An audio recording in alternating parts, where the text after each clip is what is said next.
I am tired. What's going on, everybody? Welcome back to the Almost Too Late show after, like I said, a super long 1 month hiatus. I know, you guys were yearning for me, yearning like a ball of yarn rolling around like a little cat, just pushing it away. Just meow, meow. That was you. You were meowing for me. You're yearning for me. We're back. We are so back.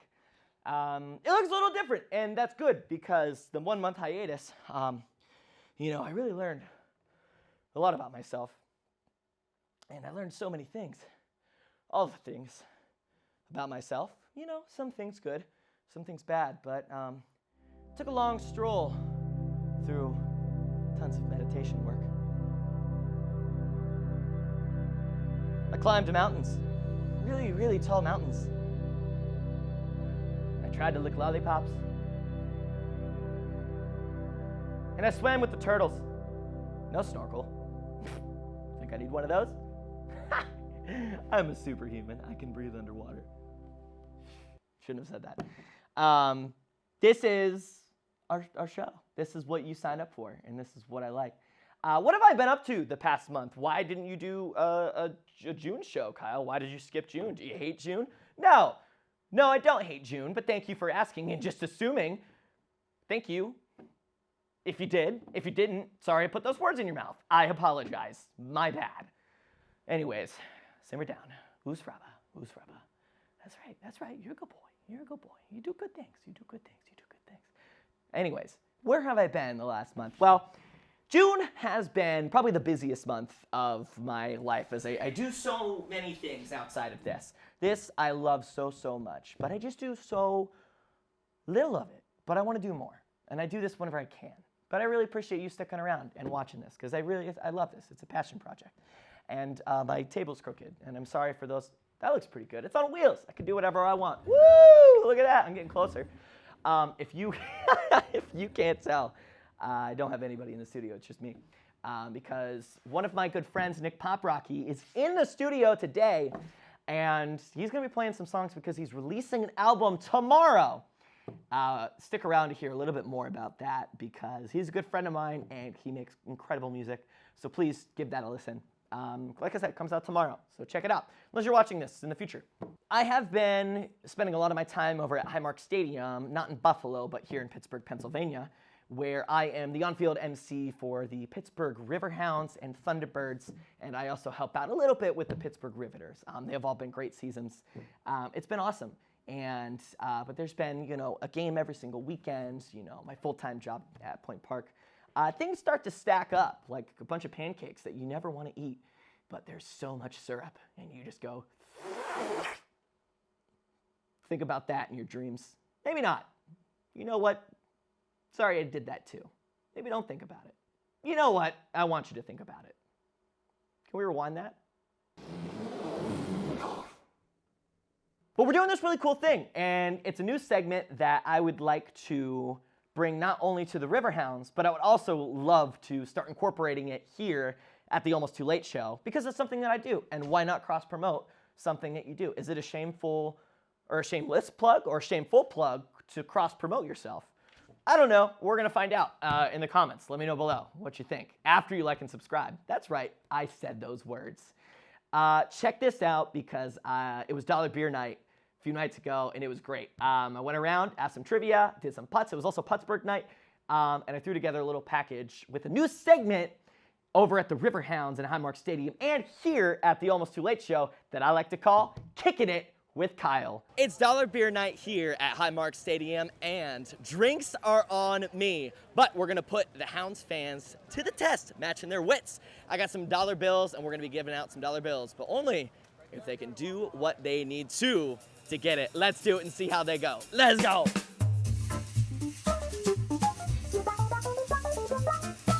So, how many ounces are in a standard beer can? 12 ounces. 12 ounces, that's correct. Dollar beer for you. Let's go. All right. Which U.S. holiday sells the most beer? 4th of July. 4th of July is correct. That's right. Dollar beer for you. You got it. You got to sing me the IC Light jingle.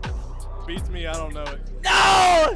Tell me which decade that the Icy Light was first brewed? If you give me the exact year, I'll give you $3 too. I have no idea, so I'm just gonna shoot a shot in the dark, like 1867. Ooh!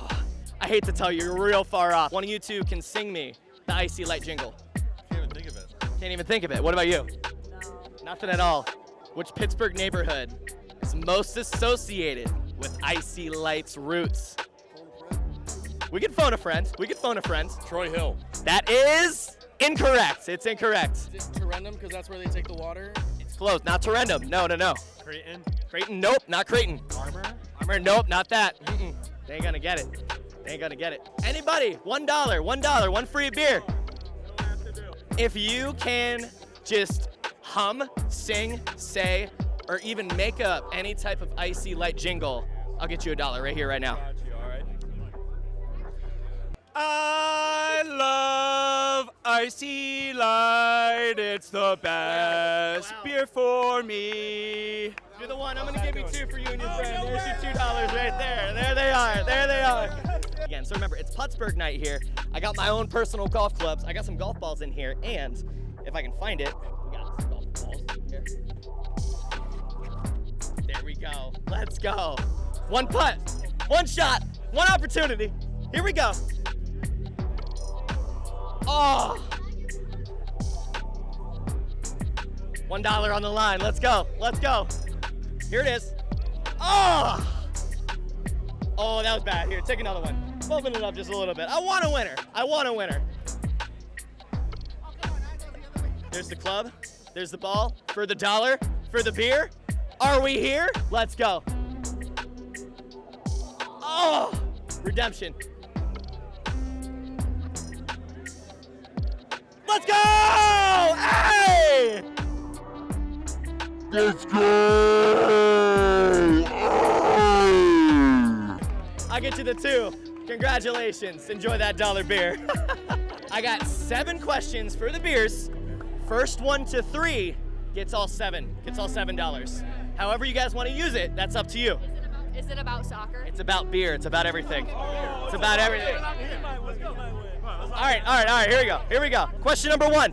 How many ounces in a standard beer can? Guy saw him up. 12 ounces. That is correct. That's 1. Which U.S. holiday sells the most beer? St. Patrick's Day. Incorrect. It's Drinksgiving. It's the night of Thanksgiving. Incorrect. I'll give you a shot. 4th of July. 4th of July. That is correct. That's correct. What type of beer is an Icy Light? What type of beer? Lamont. That's incorrect. An ale. That's incorrect. Bush. That's incorrect. It's Pilsner. That's incorrect. It's close. Lager. Lager. That is correct. That's 2. You'll get $1 if you give me the exact year. But which decade that Icy Light was first brewed? 1980. Close. Incorrect. You look like you want to say it. 1990. Incorrect. 1960. Incorrect. Not wait. You already got one.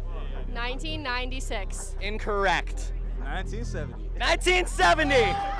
1970. All right. Do you want to try to give me the year for the $1? For the year specifically, 76. Incorrect. 75. 75. What does IC stand for in Icy Light?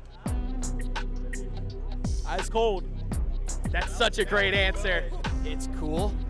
It's cool. Incorrect. You guys are gonna hate yourselves for this. Iron City.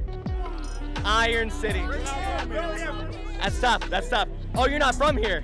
Oh, you're not gonna get this next one. I can't do that.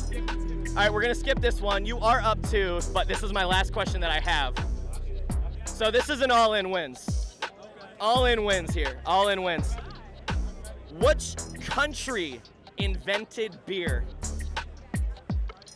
Germany. Incorrect. France. Incorrect. England. Incorrect. It's ancient. It's ancient. Oh. Not Ireland? No. Greece. No. Italy. Go way back. Early. Wait, this might be controversial. Is it controversial? No, I wouldn't say it's too controversial. Never mind. She doesn't want to say it. Is it a Roman It's country? not Roman. Ireland. Think of the first place you ever learned about. Wait, go. Wait, is it Mesopotamia? It's ancient Mesopotamia. That's the correct answer. He's the winner right there. What's your name, man? My name's Olivier. You know the vibes. He knows the vibes. Let's go, man. Congrats. Hey, thank you all for playing. Y'all were great. Y'all were great. Y'all were great. Yeah. Let's go. Oh,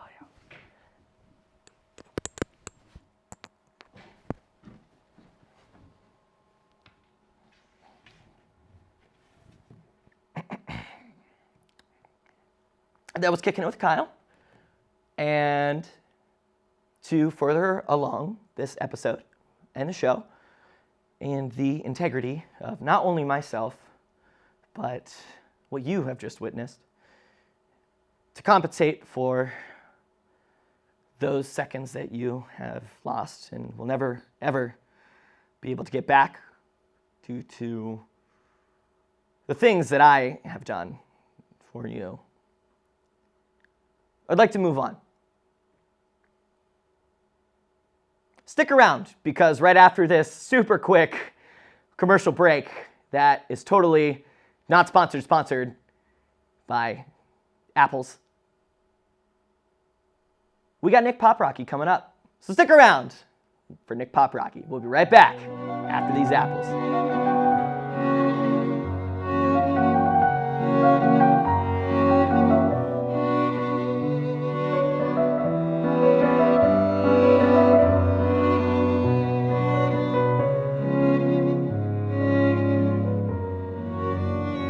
Welcome back to the show, and like I said, I have a wonderful guest that's coming up. He's in the studio right here, right now. Highly anticipated for this one. A member of the Pittsburgh music scene and tons of local bands all around the greater Pittsburgh area. Coming out with a new album, his third record, Sweet Spring Lane, on July 4th. Please help me welcome to the stage one of my good friends, Nick Poprocky. There he is. What's going on? Good to see you, Kyle. Great to see you. Doing wonderful. Thank you very much for having me. Oh my goodness. Thank you so much for taking the time coming on the show. Absolutely. Yeah, absolutely. Let's go and dive right into what we're here to talk about, and that's groundhogs. What inspired Groundhog Day? Was it groundhogs? I've always been a collector of groundhogs, so for me, it felt natural. No. You had me too. I was locked in.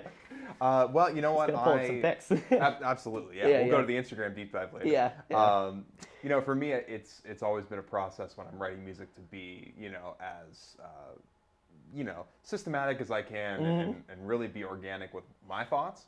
And I think there are certain portions of life that you find when you're writing and when you're a creative person where you're in a little bit of a tailspin. Sure. You're looking for some motivation, but life's kind of running the mill. Yeah. And as I was writing the song that we're referencing that has to do with some groundhogs, I couldn't help but think of the great Bill Murray movie. The great Bill Murray movie, Groundhog's Day. That's the one. Where you're stuck on repeat. Yeah. And to me that was, of course, Bill Murray, a big inspiration of the song itself. It was a great experience to be able to write something from a place that I really didn't have a lot of personal experience of repeating the same day. So you haven't been through it, and you're just trying to put your toes in there now. Exactly. No. So I did try to put myself in those shoes a little bit. That's cool. That's cool. Yeah. So that's your your third single that you just recently released on June 20th. This album is coming out in tomorrow, actually. If you're watching this live right now, this comes out tomorrow. If you're watching it 10 years in the future, go Spotify, Apple Music, YouTube, or whatever platform has been reinvented and looped. Whichever one they have magnified. And find it, yeah. Maybe it's called Magnified. Yeah, find the deeper meaning of music. Profits. Magnified. That's a business idea. We'll talk about that after this. Partnership. Yeah. So talk to me about this album. It's your third record, Sweet Spring Lane. You're deep kind of into the record making. I'm sure this one has felt super different compared to your first one. How are those comparisons? How do they weigh each other? Absolutely, yeah. It's a great question. I hope you can hear it, on the record. To me, as you mentioned, it's the third one. I released The Way You Look a couple years ago, Prisms last year, and they kind of, even though they came out a year apart, they kind of ran in tandem. A lot of the writing and recording was done over the period of about 3 years. Wow. To me, it was very important that they sonically sounded very different. So when they both came out, I kind of immediately got to work on the next one, but found myself inspired from a lot of really different places because many of those songs were written in a cluster, and then these ones are kind of written as I went along. Yeah. So Sweet Spring Lane was me kind of trying to distill my life experience, some of the trials and tribulations that I have been going through into a theme of where can I kind of see myself and put my life right in this moment. Things that were bothering me, things that were... Very introspective type of album feel, you know? I'd certainly say so. Yeah. So Sweet Spring Lane to me is, it's a place, man. It's a destination. Yeah. And even when you don't want to go down that road, sometimes you have to learn about yourself. Yeah, and I gotta ask, you know, it's called Sweet Spring Lane. The album sounds wonderful, the truth and the meanings of it. But are you nervous releasing it at the peak of summer whenever it's called Sweet Spring? I thought about that. Did you? I was gonna say, it definitely had to have crossed the path. That's right, and I'm wearing a winter jacket on the album cover. So Oh it's man, really you're all over. A little bit of everything. You're all over. It's The fourth song is called Carving Pumpkins. It has to be, right? That's right. Yeah. And then there's a Santa's Coming Down the Chimney on there. Yeah, you just honestly ripped a bunch of Christmas songs and just went for it. Yeah. Exactly. Yeah. No, yeah. It was mainly written and recorded over last summer, kind of concurrent and after the release of Prisms. Yeah.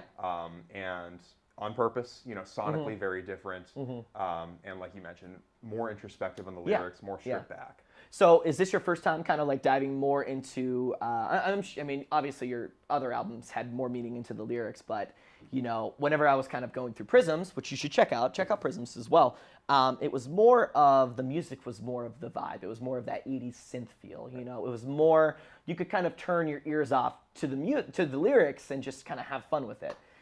Does this one feel different, or did you learn something from it? It does feel different. Yeah. And, you know, I appreciate the plug for Prisms, of course. Absolutely.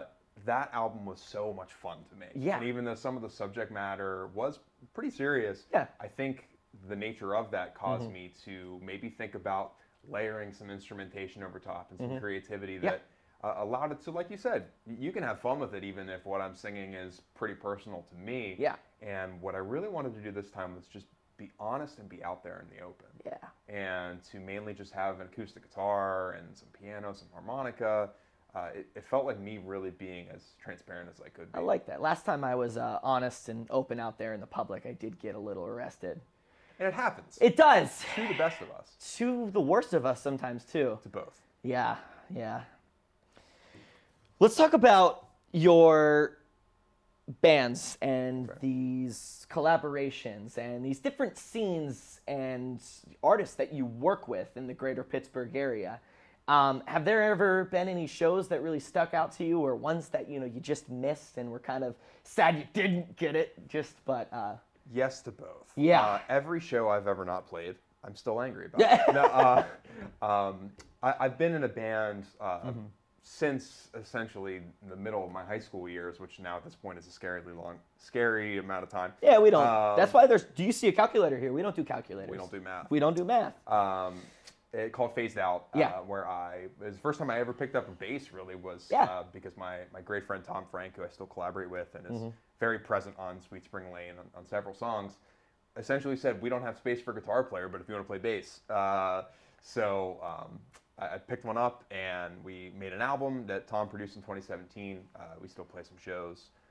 And then right around kind of the point of pandemic time where people were getting their vaccinations and being able to see each other a little bit more. Yeah. Two bands pretty much started at the same point. Oh, a race to the finish. A race to the finish, which one of them may have already won. Friday Junior is the band that I'm a guitar player in, and we just released a record called Quarantines, Tragedies, and the In-Betweens in April, which I had the great pleasure of co-producing. Yeah. So I play guitar in that band, and then I also I'm a singer and a producer and songwriter in a band called The Salters, which is much more of kind of your indie pop. Kind of like Prisms. So it sounds like you're kind of like really like multi-talented as far as like different musical instruments that you kind of jump around to. What's your personal favorite and what's your least favorite that you can play? It's an amazing question. Yeah. My personal favorite is Stretching My Comfort Zones. Yeah. I actually really like that answer.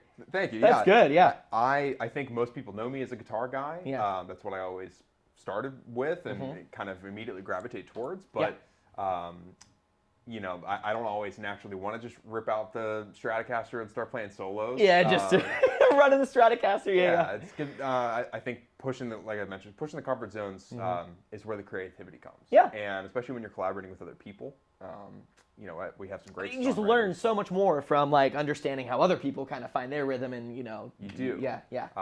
And when other people have a little bit more experience on, say, piano or keyboard or synth, not only can you pick things up from them, but as maybe more of a beginner or novice, you can say, "Would this be cool?" And they say, "Well, actually, yeah. You simplified it for me."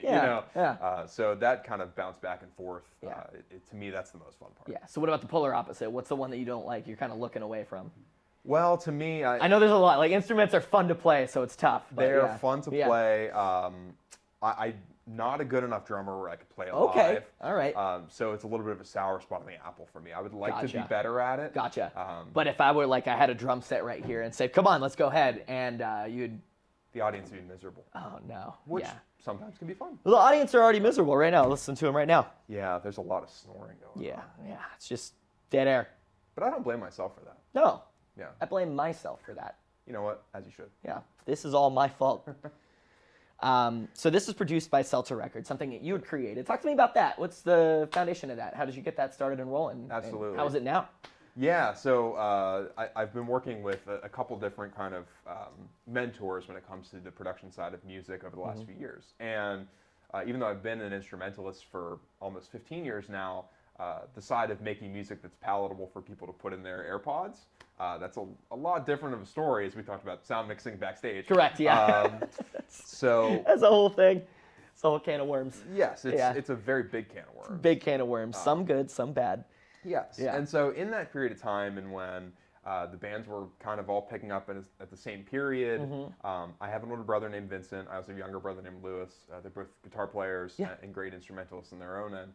But Vincent is also a mixer, a producer, has worked with a lot of bands over the years, and has kind of always been several steps ahead of me to help me out when I get to that point in my music career. So I lean on him. I lean on my friend Dan, who we may talk about. Yeah, Dan Yost. That's right. Yes. Dan from Just Records here in Pittsburgh. Yep. And both of them really took me under their wing and were able to help me get my ideas onto something that was hopefully enjoyable in terms of making music for myself and with my collaborators. I like that. So my last question before we go ahead and wrap this up. So stick around too. Right after this, he's gonna be playing some live music. I'll give you the song names. That's the teaser.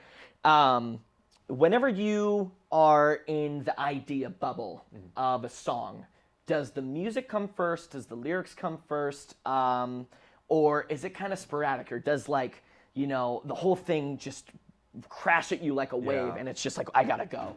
It's an amazing question. Yeah. I usually think of my good friend Matt Ennis, who's in several of my bands, who he will just say words as he's writing melodies. Wow. And he's a great melody writer. Yeah. I also think of Paul McCartney, who originally wrote the song Yesterday for the Beatles. My great friend Paul McCartney. That's right. Yeah, we go way back. Yeah. Way back. Yeah. He originally wrote the song Yesterday called Scrambled Eggs. So he changed the lyrics quite a bit. To me, as good a question as it is, it really varies. No, and I understand that. I need to be inspired. Sure. And certainly you understand that as a creative person. Yeah. If you're just trying to jot something down, it's not going to be very good. Sometimes you got to break that barrier. Sometimes you just got to start writing and just get out all the gunk. Yes, get out all the gunk so the water can be clear. Exactly. My poetic. Favorite. That's why he's a musician. That was so poetic. My favorite song I've ever written is a song on Prisms called "Song for Shohei." Yeah. And I wrote it after waking up one day. I woke up with the lyrics and the melody. It sounds crazy. It was there. Yeah. It was in my head, and I got up. I wrote it down, and a couple years later, I revisited it, and within a couple of days, it was done being recorded and ready to go on the record. Moved on. Yeah. That's really cool. Well, I want to thank you one more time for coming on the show, taking the time. Please, if you're watching this, go check out Nick Poprocky, Sweet Spring Lane, coming out July 4th. Spotify, Apple Music, YouTube, any one of those three, that's where you could find it. Stick around because he's going to be playing my novella, Same Color as the Sea, and a new rendition of Wave My Flag. So stick around and check that out. Thanks again. Thank you so much. Yeah, absolutely. Anytime. Yeah.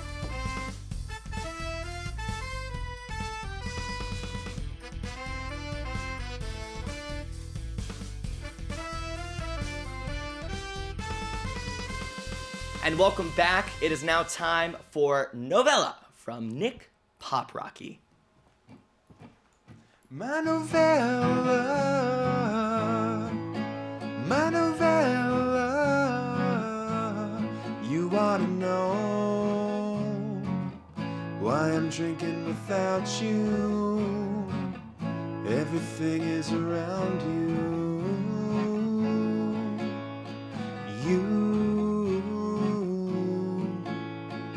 All the pain, all the shame.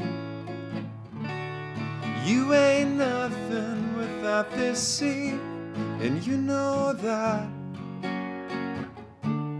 Glistening in the sun when it won't come out. Stop, stop, stop, and just think about it. Won't you waste a dime on me? My novella, my novella, you ought to know why I'm drinking without you. Everything is around you.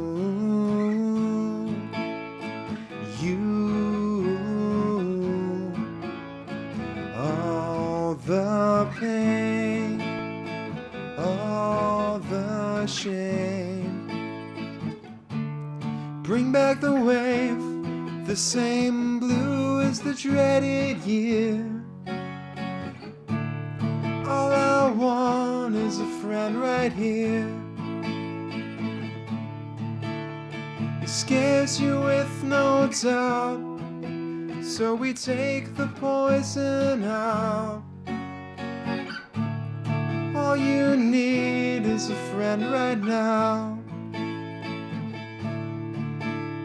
The Washington Post won't tell the truth if it don't say, I miss you. I won't leave this seat till I empty a bottle that we both knew. So just let it lie, let the pages die. You were right.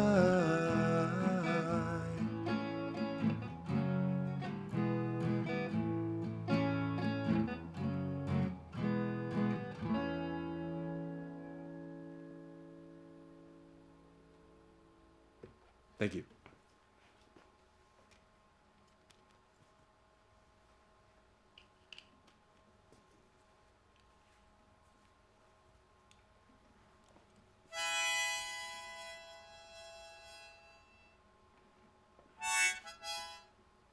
The song's called Wave My Flag.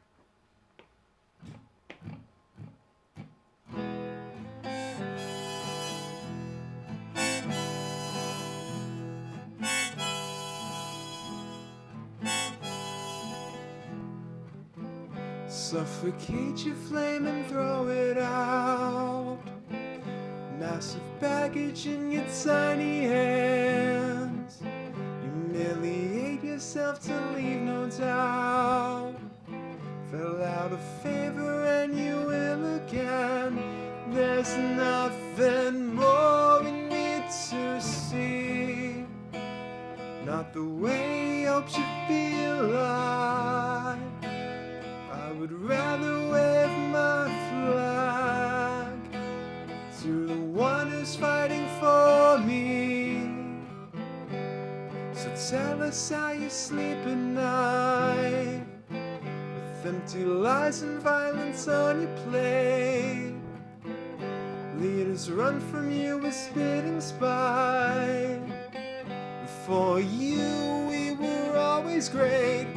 There's nothing more we need to see. Not the way you hope you feel like. And I would rather wave my flag to the one who's fighting for me.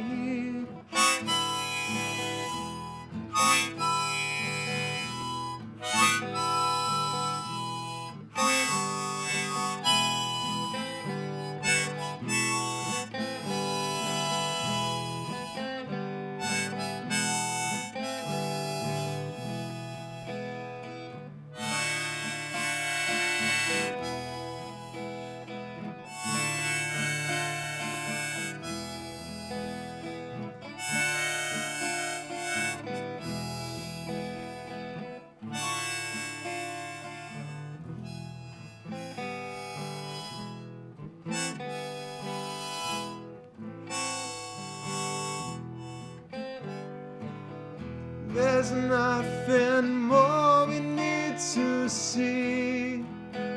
Not the way it helps you feel alive. And I would rather wave my flag to the one who's fighting for me. There's nothing more we need to see.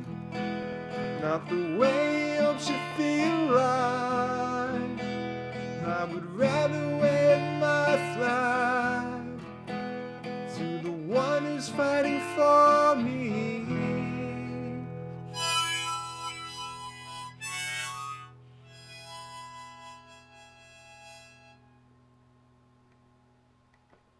Thank you very much. And that's our show, ladies and gentlemen. One more time, I want to thank Nick for coming out and being a part of the show. Thank you so much. Kyle, thank you for having me. Love the show. Absolutely lovely time having you here. Welcome back almost anytime.